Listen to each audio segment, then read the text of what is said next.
झोटवाड़ा और सोडाला सबसे संक्रमित। हर्ड इम्यूनिटी बनने से रामगंज और परकोटों में सबसे कम केस। लापरवाही और घातक संक्रमण का नतीजा है कि जयपुर में कोरोना अब भी कंट्रोल में नहीं है। यहां हर रोज 2,500 से 4,000 के बीच संक्रमित हैं। पिछले साल मार्च में जब कोरोना की महामारी की शुरुआत हुई थी, तब 3 महीनों यानी कि मार्च से मई तक 2,000 से भी कम केस पूरे जयपुर में थे। चार दीवारी और उसके आसपास के अधिकांश एरिया में उस वक्त सबसे बड़े हॉटस्पॉट हुआ करते थे और इन लोगों में जाने से भी लोग कतराते थे। मार्च 2020 में कोरोना महामारी शुरू होने के बाद चार दीवारी का रामगंज, ईदगाह, गलता गेट, सुभाष चौक सहित कई ऐसी जगह है जहां बड़ी संख्या में केस मिले। आज इन एरिया में स्थिति बदल गई है और इन इलाकों में सबसे कम केस है।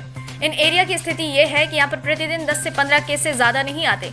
विशेषज्ञों की माने तो इसके पीछे हर्ड इम्यूनिटी है। इन एरिया में ज्यादातर लोग जब पहली लहर की चपेट में आए थे, तब इनमें से कोरोना की लड़ने की हर्ड इम्यूनिटी डेवलप हो गई। इसके कारण अब यहाँ पर संक्रमितों की संख्या कम है। रामगंज की बात करें तो यहाँ पिछले हफ्ते यानी कि 9 से 15 मई तक 82 केस मिले हैं, जबकि चार दीवारी से दूसरे हिस्से में स्थितियां इसके अलग है। झोटवाड़ा, सोडाला, मानसरोवर, वैशाली नगर, जगतपुरा, सांगानेर सहित कई ऐसे एरिया है जो पहली लहर में सुरक्षित थे और दूसरी लहर में बड़े हॉटस्पॉट बन गए हैं। इन एरिया में पिछले 7 दिन का रिकॉर्ड देखें तो ये 500 से 1000 के बीच है। पहली लहर में पीक 8.2% थी। सबसे ज्यादा संक्रमण की दर अब 25% के पार। राजस्थान में पहली लहर का प्रकोप सितंबर से नवंबर के बीच था, तब संक्रमण की दर 8.2% उच्चतम रही थी। सितंबर में 8.2% संक्रमण की दर रही, जबकि अक्टूबर में 7.2, नवंबर में वापस 8% तक हो गई। इस बार कोरोना की दूसरी लहर ने कोहराम मचाया है।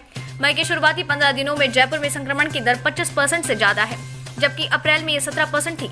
15 दिन में 53,000 से ज्यादा संक्रमित, 735 की मौत। जयपुर में कोरोना की दूसरी लहर कितनी भयानक है, इस बात का अंदाजा यहीं से लगाया जा सकता है कि पिछले 15 दिन में यहाँ पर 53,111 लोग इसकी चपेट में आ चुके हैं, जबकि 7 से 35 लोगों की इसकी वजह से जान चली गई है। इससे पहले अप्रैल में जयपुर में 49,192 संक्रमित थे और पूरे एक महीने में 241 लोगों की जान गई।